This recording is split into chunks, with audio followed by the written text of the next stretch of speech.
সবাইকে জামাই ষষ্ঠী অনেক শুভেচ্ছা। আমরা সকাল সকাল বেরিয়ে পড়েছি জামাই ষষ্ঠী করতে। হ্যাঁ, জামাই ষষ্ঠীর শুভেচ্ছা জানাচ্ছি সব জামাইদেরকে, যারা সব পেট পুরো ভালো মতো করে খেতে পারে, সুস্থ থাকতে পারে, এটাই হচ্ছে ব্যাপার। তা জামাই কি বক্তব্য দ্বিতীয় বছরের জামাই ষষ্ঠী খাবে, একটু বক্তব্য শুনি।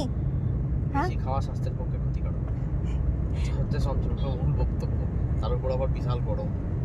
হ্যাঁ বিশাল গরম, কিন্তু গরম হলেও খেতে তো হবে, একটা দিন বলে কথা, তাই না? হ্যাঁ, বাঙালির কটা দিন থাকে না, জামাইয়ের একটা দিন, বউয়ের একটা দিন, ভাই বোনের একটা দিন, বাবা সবই তো দিন। খাওয়া নিয়েই তো বেঁচে আছি আমরা, খেতে হবে। জামাই হলে জামাই হিসেবে দিন, ভাই বোন হলে সেই একই জামাইয়ের আরেকটা দিন, দিনের পর দিন, দিনের শেষ নেই। দিনের শেষ নেই। তো ভালোই লাগে বলো এরকম অ্যাটেনশন পেতে। বৌমাদেরকে তো আর এখনো বৌমা ষষ্ঠীটা সেভাবে প্রচলন হয়নি, কিছু কিছু জায়গায় বৌমা ষষ্ঠী করে, আমার তো আর হলো না, কি করা যাবে, জামাই আদরই খাও, আর কি করব।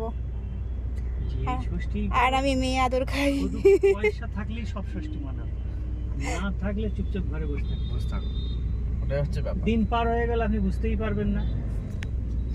দরকার টাকা, আমি খুব ভাবি সমস্ত কিছুতে এভরি মানে যে কোনো জায়গাতে আপনি সামান্য দেখুন না, সামান্য বাড়ি থেকে জাস্ট বেরোবেন, মানে চৌকাটটা পেরোনো মাত্র, চৌকাটটা পেরোলেই পকেট থেকে 500 টাকা কোন দিক দিয়ে বেরিয়ে যাবে কিছু বোঝা যাবে না। এইদিকে কিট্টু বাবু ঘুমিয়ে গেছে, এসি চলছে, ঘুমিয়ে গেছে।